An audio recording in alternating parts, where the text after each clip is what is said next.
Hello and welcome back, YouTubers. My name is Jake Lauman, and this is your week's technology news update. Roll the intro. Roll the intro, please. God dang it, roll the intro!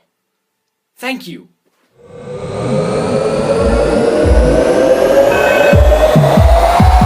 The thing that I want to talk to you guys about this Monday is MWC, or what is also known as Mobile World Congress. Now, Mobile World Congress is set to start on February 25th, which would be at this time next Monday.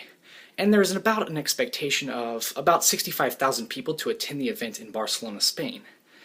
Now, MWC is a trade show for the mobile industry, and it is used to show off the latest and greatest technology pieces when it comes to phones, tablets, apps, and services. So, this may be considered the biggest and quite possibly the most important event of the year, but we'll just have to see how that outcome looks. Now, most companies use MWC as kind of a platform to show off what they're going to do for the rest of the year, or I should say their agenda for the rest of the year, but some companies also allow us to take a taste of some of the upcoming innovations that we could see for the 2013 year.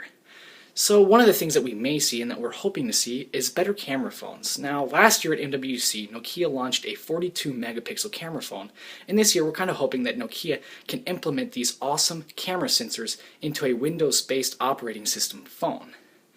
Another thing that we're hoping to see at MWC for this year are bigger screens.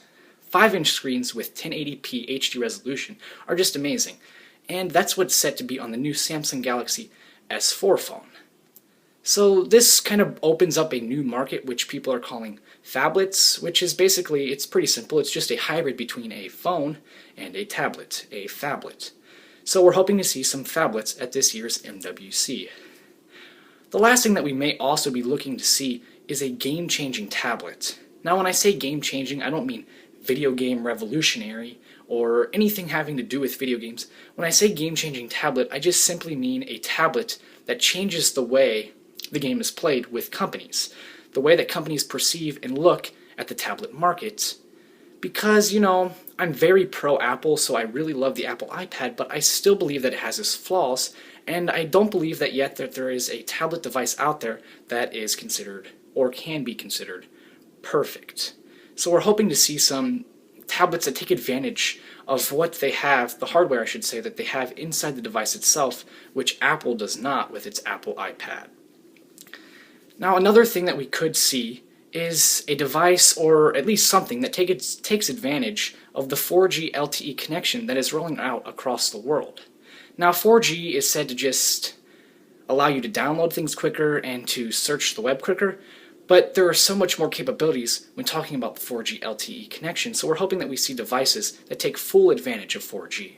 Now, Apple and Samsung control over 50% of the market when talking about smartphones. So this event for large companies and small companies trying to compete toe-to-toe with Apple and Samsung, it's a pretty big event because they have to focus on getting their foot in the door and having some clout around their devices as well as Apple and Samsung's devices. Now, sticking with the Apple versus Samsung rivalry, there is not really an argument when saying that Apple has paved a path and set a standard for a modern mobile device with the iPhone and the iPad. Now, after the launch of these two amazing products, it didn't take that long before other companies and other competitors tried to start making what you could call copycat devices, and for Android to be good enough to start going toe-to-toe with Apple's iOS system. Now, Samsung Galaxy devices have taken the Android world by storm. Samsung created a new category of smartphone with a giant screened phone, which they're calling a phablet, which you just heard me speak about a couple of minutes ago. Now, these giant phone screens are awesome, and Samsung is doing a really good job with the Galaxy Note to take advantage of the processor it has and the hardware that it has in its internals. Now, Apple products are great, however, their phone's processor and potential to innovate with Samsung is so much more quicker than with the Apple product, and with what Apple does with its products. Apple, however, releases a new, updated operating system about every year and a half, well, whatever. But it lacks to take advantage of the great hardware that is inside their amazing products. So it's kind of sad to see that Apple is kind of losing ground on Samsung because Samsung is taking its products to the full potential, while Apple has an amazing software, and Apple has just the most advanced software technology on this planet, but they just can't implement some of the cool features that Samsung's able to do with its great phones and its great processors and hardware that it includes in its devices.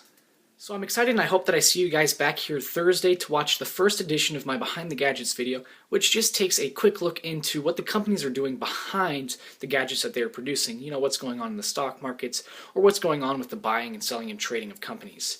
So guys, as always, thanks for watching, and I hope that I can update you guys on what's going on at MWC next Monday.